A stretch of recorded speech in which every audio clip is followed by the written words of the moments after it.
11वां अध्याय। अब आशा विश्वास की हुई वस्तुओं का निश्चय और अनदेखी वस्तुओं का प्रमाण है। कई बार हम इसे विश्वास की परिभाषा करार देते हैं, लेकिन यह विश्वास की परिभाषा से कहीं अधिक विश्वास के कृत्य का अभिषेक है। ये आशा की हुई वस्तुओं का सार है, आशा की हुई वस्तुओं का परिपूरक है, और परिपूरक का अनुवाद किया गया है आश्वासन। अर्थात वस्तुएं अनदेखी हैं, फिर भी आशा ये आश्वासन प्रदान करती है कि वे हैं। परमेश्वर के अस्तित्व का प्रमाण है, जिसके कारण हम परमेश्वर पर विश्वास रखते हैं। यद्यपि हमने परमेश्वर को नहीं देखा, परंतु हमारे हृदयों में विश्वास है। बहुत सी वस्तुएं अदृश्य हैं और उनका आभास विश्वास ही से उत्पन्न होता है। उदाहरण के लिए वायु, पेड़ के पत्तों की आवाज, धूल का उड़ना, त्वचा पर उसका ठंडा या गर्म स्पर्श इत्यादि। गुरुत्वाकर्षण शक्ति देखी नहीं जा सकती, परंतु उसका प्रभाव विश्वास दिलाता है कि वह है। उदाहरण, गेंद को ऊपर फेंकने से वह पुनः नीचे आ जाती है। या दो चुंबकों के बीच ध्रुव आकर्षण के कारण वे एक दूसरे को आकर्षित करते हैं। इसी प्रकार परमेश्वर के अस्तित्व का प्रमाण उसके समय, उसका प्रेम, उसका व्यक्तिगत अनुभव है, जो मनुष्य के हृदय में विश्वास उत्पन्न करता है और मनुष्य इकरार करता है कि परमेश्वर है। यही विश्वास अनदेखी वस्तुओं का परिपूरक है और उनका प्रमाण भी है। दूसरी आयत में लिखा है, क्योंकि इसी के विषय में प्राचीनों की अच्छी गवाही दी गई। आदि से आरंभ करके लेखक कहता है, विश्वास ही से हम जान जाते हैं कि सारी सृष्टि की रचना परमेश्वर के वचन के द्वारा हुई है। यह नहीं कि जो कुछ देखने में आता है वह देखी हुई वस्तुओं से बना हो। वैज्ञानिक दृष्टिकोण से यह एक महत्वपूर्ण व्यक्तित्व है। बाइबल के अनुसार परमेश्वर ने कहा, उजियाला हो। परमेश्वर ने कहा, जल के बीच एक सा अंतर हो कि जल दो भाग हो जाए। परमेश्वर ने कहा, पृथ्वी से हरी घास तथा बीज वाले छोटे बड़े पेड़ और फलदायी वृक्ष भी, जिसके बीज उन्होंने एक से एक जाति के अनुसार हो, पृथ्वी पर उगे। इस प्रकार हम देखते हैं कि प्रत्यक्ष सृष्टि परमेश्वर के उच्चारण से प्रकट हुई। परमेश्वर ने अनदेखी वस्तुओं से इस भौतिक जगत की रचना की जिसमें हम रहते हैं। ये एक सत्य बात है कि शब्द भी अप्रत्यक्ष परमाणुओं से बने होते हैं। समस्त प्रत्यक्ष वस्तुएं अप्रत्यक्ष वस्तुओं द्वारा निर्मित है, जैसे परमाणु, इलेक्ट्रॉन इत्यादि। अतः यह मानना कि जगत की सृष्टि परमेश्वर के वचन के द्वारा अस्तित्व में आई है, यही विश्वास कहलाता है। पद 4 में लेखक पुराने नियम से विश्वास के गवाहों की सूची देता है, जो दाऊद और शमूएल तक आती है। विश्वास के पटल पर प्रथम व्यक्ति हाबिल था और उसके बारे में लिखा है, विश्वास से हाबिल ने कैन से उत्तम बलिदान परमेश्वर के लिए चढ़ाया और उसी के द्वारा उसके धर्मी होने की गवाही दी गई, क्योंकि परमेश्वर ने उसकी भेंटों के विषय में गवाही दी और उसी के द्वारा वह मरने पर भी अब तक बातें करता है। इसका अर्थ यह हुआ कि उदाहरण आज तक हाबिल की प्रशंसा करता है, जिसने विश्वासी मन से परमेश्वर को बलिदान अर्पित किया। इसी विश्वास के कारण परमेश्वर ने उसे धर्मी ठहराया। कैन और हाबिल के बलिदानों के विषय में बहुत कुछ कहा गया है। कैन कृषक था तथा हाबिल एक पशुपालक। दोनों ने परमेश्वर को अपने अपने बलिदान अर्पित किए। कैन फसल लाया और हाबिल मेमना। परमेश्वर ने हाबिल के बलिदान को स्वीकार किया और कैन की बलि अस्वीकार की। परमेश्वर की अभिव्यक्ति का बाइबल में वर्णन नहीं है। इस पर कैन कुपित हो गया।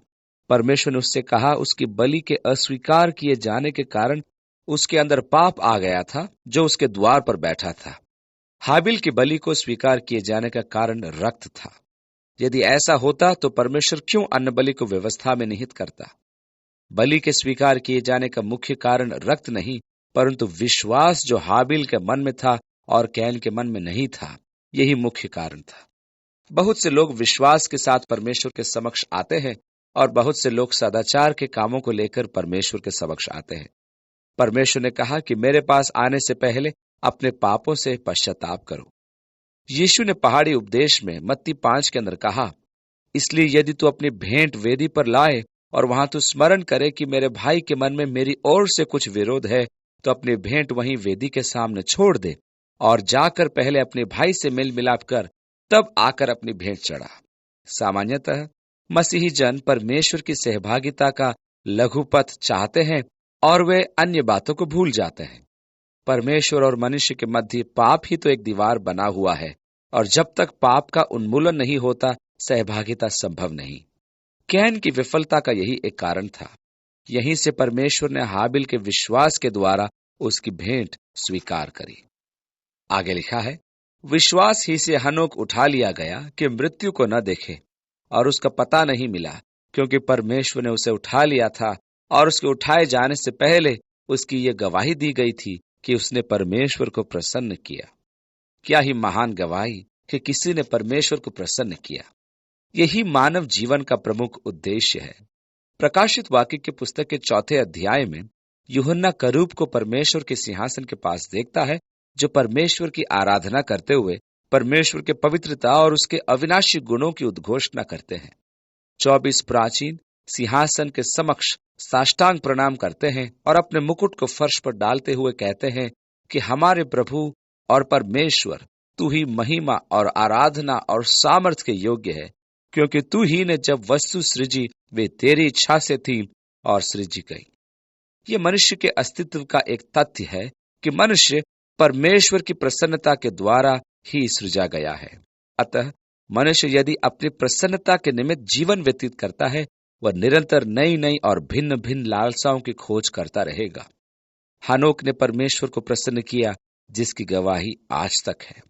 और आगे लिखा है, और विश्वास बिना उसे प्रसन्न करना अनहोना है, क्योंकि परमेश्वर के पास आने वाले को विश्वास करना चाहिए कि वो है और अपने खोजने वालों को प्रतिफल देता है। हाबिल विश्वास ही के द्वारा धर्मी कहलाया और परमेश्वर के समक्ष स्वीकार भी किया गया।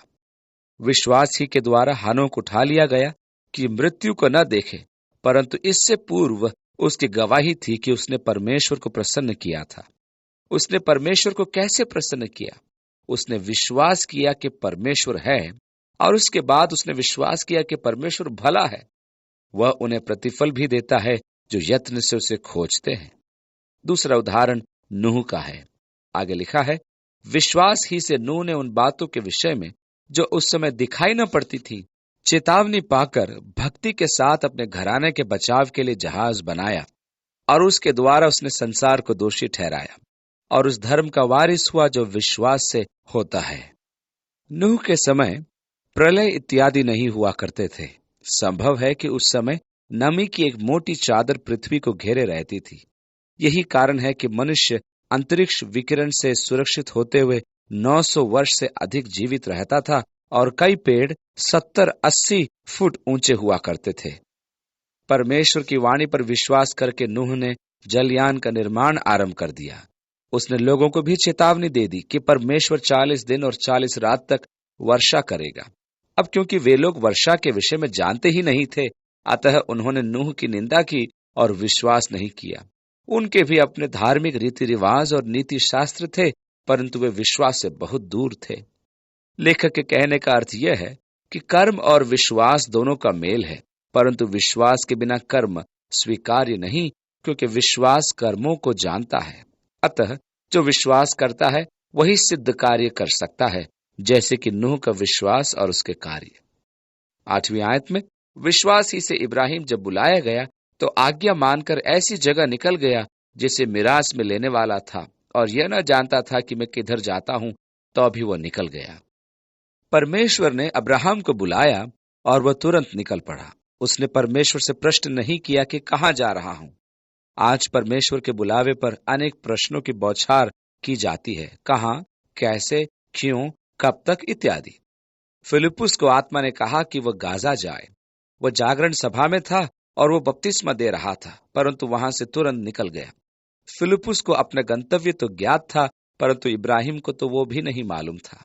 9वीं आयत में लिखा है, विश्वास ही से उसने प्रतिज्ञा किए हुए देश में, जैसे पराये देश में परदेशी रहकर इसहाक और याकूब समेत जो उसके साथ उसी प्रतिज्ञा के वारिस थे, तंबुओं में वास किया। अब्राहम जब बैथेल पहुंचा तो वह एक बहुत अच्छी जगह थी, और परमेश्वर ने कहा कि वह उत्तर, पूर्व, दक्षिण और पश्चिम में देखे, और वह समस्त धरती उसके वंशजों की हो जाएगी। वह घूमता था, कभी हेब्रोन तो कभी शेकेम, और हमेशा तंबुओं में रहता था। उसे परमेश्वर की प्रतिज्ञा पर विश्वास था, परंतु उसने स्थायी आवास नहीं बनाया। आगे लिखा है, क्योंकि वह उस स्थिर नेव वाले नगर की बाट जोहता था, जिसका रचने वाला और बनाने वाला परमेश्वर है। विश्वास से सारा ने आप बूढ़ी होने पर भी गर्भ धारण करने की सामर्थ पाई, क्योंकि उसने प्रतिज्ञा करने वाले को सच्चा और विश्वास योग्य जाना था। इन समस्त विश्वास के स्तंभों ने विश्वास ही के कारण इतिहास में मोहर लगा दी। सारा ने 80 वर्ष की आयु में पुत्र को जन्म दिया, क्योंकि उसने परमेश्वर के विश्वास को योग्य जाना। सारा ने उपहास भी किया, अतः पुत्र प्राप्ति पर उसका नाम इसहाक रखा गया, जिसका अर्थ है हंसी, क्योंकि परमेश्वर की प्रतिज्ञा सुन सारा ने उपहास किया था। 12वीं आयत में लिखा है, इस कारण एक ही जन से जो मरा हुआ सा था, आकाश के तारों और समुद्र के तीर के बालू की नाई अनगिनत वंश उत्पन्न हुए। इब्राहिम से एक विशाल राष्ट्र की उत्पत्ति हुई। आगे लिखा है, ये सब विश्वास ही की दशा में मरे, और उन्होंने प्रतिज्ञा की हुई वस्तुएं नहीं पाई, पर उन्हें दूर से देखकर आनंदित हुए और मान लिया कि हम पृथ्वी पर परदेशी और बाहरी हैं। ये सब मृत्यु को प्राप्त हुए। मेरे विचार में इनके विश्वास की परिभाषा और आज के विश्वास की परिभाषा में महान अंतर है। जीवन के दृष्टिकोण को वे वर्तमान से अधिक भावी परिप्रेक्ष्य में देखते थे और आनंदित होते थे, जबकि आज के विश्वास की परिभाषा तत्कालिक लाभ की होती है, और वह भी भौतिक लाभ। परमेश्वर ने अब्राहम को दिखाकर प्रतिज्ञा दी थी, परंतु वह परमेश्वर के स्थायी निवास में आस लगाए घूमता रहा। 14वीं आयत में आगे लिखा है, जो ऐसी बातें कहते हैं वे प्रकट करते हैं कि स्वदेश की खोज में हैं, और जिस देश से वे निकल आए थे यदि उसकी सुधि करते तो उन्हें लौट जाने का अवसर था। हारान पहुंचने पर उन्हें लौट जाने की स्वतंत्रता थी, परंतु उन्होंने परमेश्वर की पुकार और आज्ञाकारिता को उचित माना। और आगे लिखा है 16वीं आयत में, पर वे एक उत्तम अर्थात स्वर्गीय देश के अभिलाषी हैं, इसलिए परमेश्वर उनका परमेश्वर कहलाने में उनसे नहीं लजाता, क्योंकि उसने उनके लिए एक नगर तैयार किया है। यह एक बड़ी विचित्र बात देखने के लिए मिलती है कि परमेश्वर उनका परमेश्वर कहलाने में लजाता नहीं है। इसका अर्थ यह हुआ कि कुछ ऐसे भी हैं जिनका परमेश्वर कहलाने में परमेश्वर लजाता है। 17वीं आयत में आगे, विश्वास ही से अब्राहम ने परखे जाने के समय इसहाक को बलिदान चढ़ाया, और जिसने प्रतिज्ञाओं को सच माना था और जिससे ये कहा गया था, इसहाक से तेरा वंश कहलाएगा, वही अपने इकलौते को चढ़ाने लगा, क्योंकि उसने मान लिया कि परमेश्वर सामर्थी है कि उसे मरे हुओं में से जिलाए। अतः उन्हीं में से दृष्टांत की रीति पर वह उसे फिर मिला। हमें इब्राहिम के जीवन से कई बातों को सीखनी है। अब्राहम का विश्वास था कि परमेश्वर उसका वंश असंख्य करेगा, और इसहाक जो उसका एकमात्र पुत्र है वह जरूर जीवित होगा। यही कारण था कि उसने अपने इकलौते पुत्र को ही अपनी बलि हेतु चुन लिया, क्योंकि वह संसार से मिलाप करना चाहता था। आगे लिखा है, विश्वास ही से इसहाक ने याकूब और एसाव को आने वाली बातों के विषय में आशीष दी। विश्वास ही से याकूब ने मरते समय यूसुफ के दोनों पुत्रों में से एक एक को आशीष दी और अपनी लाठी के सिरे पर सहारा लेकर दंडवत किया। और 22वीं आयत में लिखा है, विश्वास ही से यूसुफ ने जब वह मरने पर था तो इज़राइल के संतान के निकल जाने की चर्चा की और अपनी हड्डियों के विषय में आज्ञा दी। पीढ़ी से पीढ़ी तक विश्वास का स्थानांतरण, इब्राहिम से इसहाक, इसहाक से याकूब, याकूब से उसके पुत्र यूसुफ के निर्गमन का विश्वास। सैकड़ों वर्ष पश्चात अगली आयत में लिखा है, विश्वास ही से मूसा के माता पिता ने उसको उत्पन्न होने के बाद 3 महीने तक छिपा रखा, क्योंकि उन्होंने देखा कि बालक सुंदर है और वे राजा की आज्ञा से न डरे।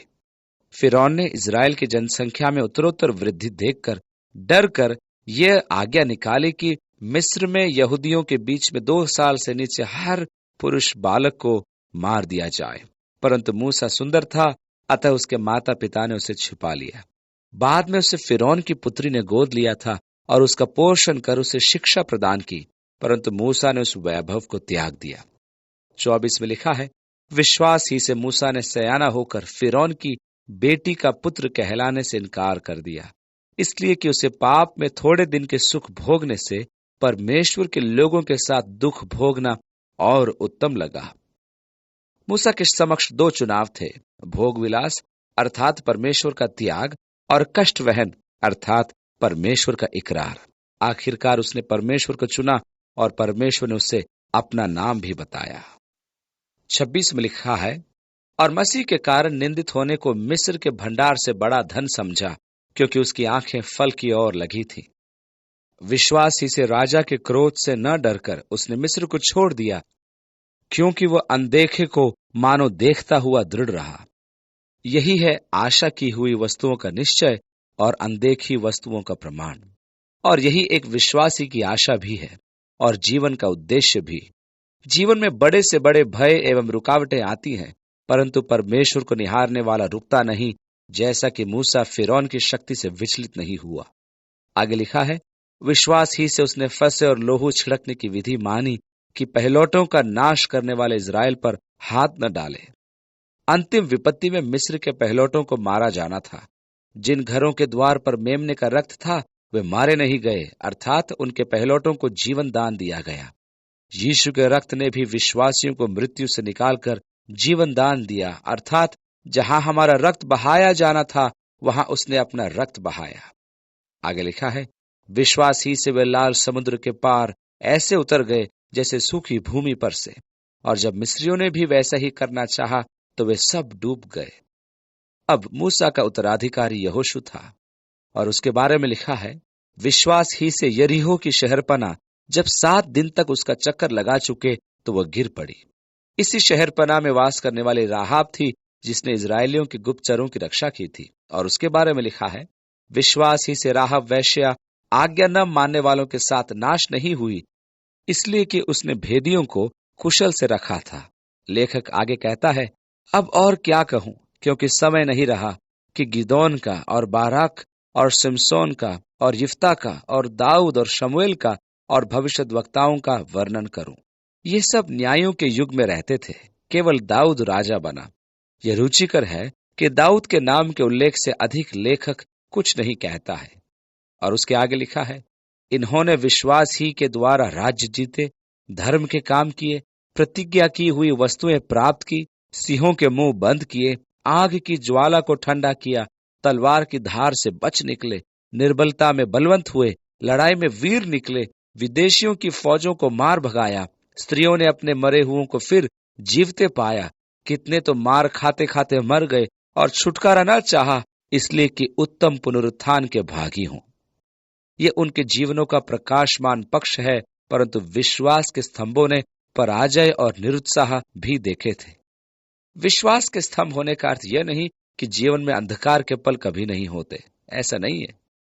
उधर लिखा है, कितने तो मार खाते खाते मर गए और छुटकारा न चाहा, इसलिए कि उत्तम पुनरुत्थान के भागी हों।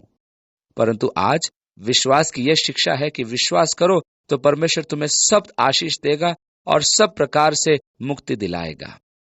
प्रेरित लोग और प्रारंभिक कलीसिया अपने विश्वास के निमित्त सताए गए थे। 36वीं आयत में आगे लिखा है, कई एक ठट्टों में उड़ाए जाने और कोड़े खाने वरन बांधे जाने और कैद में पड़ने के द्वारा परखे गए, पथराव किए गए, आरे से चिरे गए, उनकी परीक्षा की गई, तलवार से मारे गए, वे कंगाली में और क्लेश में और दुख भोगते हुए भेड़ों और बकरियों की खाले ओढ़े हुए इधर उधर मारे मारे फिरे, और जंगलों और पहाड़ों और गुफाओं में और पृथ्वी की दरारों में भटकते फिरे। संसार उनके योग्य न था। विश्वास दुखों का निवारण नहीं करता, परंतु उन्हें सहन करने की शक्ति प्रदान करता है। आपने सुना, फिर कहता हूं मैं, विश्वास दुखों का निवारण नहीं करता, परंतु उन्हें सहन करने की शक्ति प्रदान करता है। महत्वपूर्ण बात तो यह है कि धीरज के साथ विश्वास का विकास किया जाए। ऐसा विश्वास मृत्यु में भी विजय प्रदान करता है। और अंतिम आयत में वहां लिखा है, विश्वास ही के द्वारा इन सब के विषय में अच्छी गवाही दी गई, तो भी उन्हें प्रतिज्ञा की हुई वस्तु न मिली, क्योंकि परमेश्वर ने हमारे लिए पहले से एक उत्तम बात ठहराई कि वे हमारे बिना सिद्धता को न पहुंचे। वे सब हमारे युग का इंतजार कर रहे थे, जहां यीशु के द्वारा हमें उद्धार प्राप्त हुआ, वो भी दान के रूप में। वे मृत्यु परांत परमेश्वर के राज में तो नहीं, वरन उसकी प्रतिज्ञा की पूर्णता की प्रतीक्षा में, यीशु की प्रतीक्षा में वहां रहे, जहां लाजर इब्राहिम की गोद में बैठा था। यीशु भी मृत्युपरांत अधोलोक में गया और उसने इन आत्माओं को शुभ संदेश सुनाया। यीशु के पुनरुत्थान पर अनेक कब्रें खुल गई थी और मृतक जीवित हुए थे, अर्थात यीशु ने अधोलोक के द्वार खोल दिए थे। पौलुस कहता है कि इस सांसारिक तंबू के समाप्त हो जाने पर हमारे पास परमेश्वर का निवास स्थान है, जो मानव निर्मित नहीं है और वह अनंत है। वहां पर नाशवान को अमरता निगल लेगा और समस्त दुख और कष्ट समाप्त हो जाएंगे। दूसरे शब्दों में कहूं, ये सांसारिक तंबू तथा भावनाएं हमें परमेश्वर की संगति से दूर रखती हैं। पौलुस कुरिन्थ की कलीसिया को लिखता है कि मृत्यु वह प्रक्रिया है जिसके द्वारा विनाशी अविनाशी को धारण करता है। अतः विश्वासी के लिए मृत्यु एक ताज पाने के समारोह जैसा होता है, क्योंकि एक विश्वासी यीशु का सह उत्तराधिकारी होता है, अर्थात उसके साथ राजकुमार। इस शरीर में अनुपस्थित होने का अर्थ है परमेश्वर के साथ उपस्थित होना।